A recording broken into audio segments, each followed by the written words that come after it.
Hello दोस्तों, अभी भीषण गर्मी चल रही है, तो आज महत्वपूर्ण बात बता रही हूँ कि भीषण गर्मी पर भगवान विष्णु पुराण की 5 रहस्यमयी भविष्यवाणियाँ हैं, जिनको आप सुनकर मतलब चौंक जाएँगे।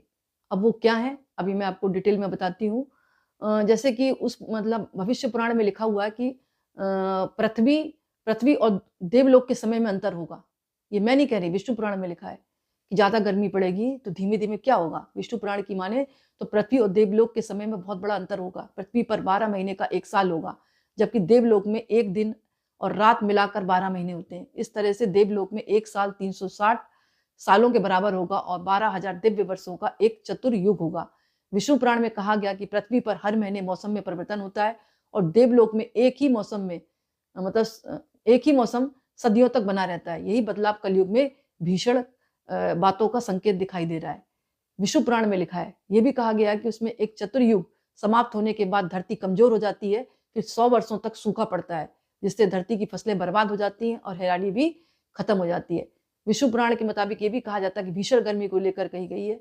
इसके मुताबिक कलयुग में धरती पर भीषण गर्मी का असर काफ़ी मतलब होगा, इस कदर होगा कि नदी, तालाब, कुएँ, जलाशय सूखने लगेंगे।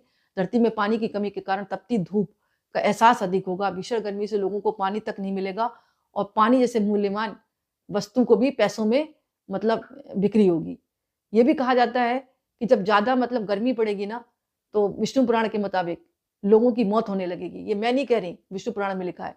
भविष्यवाणी के अनुसार ये कहा गया, एक समय ऐसा आएगा कलयुग में बढ़ती गर्मी के कारण लोगों की मौतें होंगी, सूर्य आसमान से आग उगलेगा। इसके साथ ही विष्णु पुराण में इस बात का भी ज़िक्र है कि भीषण गर्मी व पानी की कमी से धरती कछुए की पीठ के समान कठोर और खुरदरी हो जाएगी। ऐसा भी ज़िक्र बताया गया है।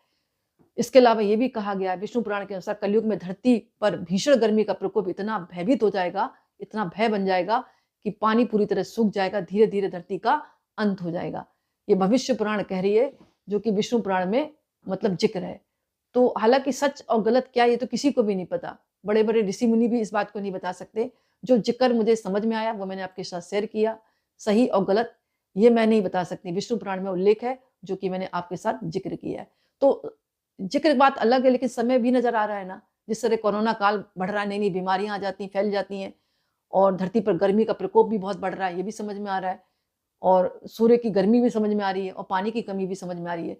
तो ये एक तरफ से इशारा भी हो सकता है, जो कि आने वाले समय में हमको देखने को मिले। इसीलिए पानी की बचत करें, जहाँ तक हो सके तो घर के अगर नल हैं, टूटे-टाटे हैं, पानी मतलब उनसे निकल रहा है, तो वो भी सही करवाएँ। पानी की आप रिस्पेक्ट नहीं करेंगे ना, तो कभी भी जीवन में आपको पानी नहीं मिलेगा। आज की डेट में मिल रहा है, हो सका आने वाले समय में जैसे विष्णु पुराण कह रही है, तो शायद वो पानी आपको पीने के लिए भी नसीब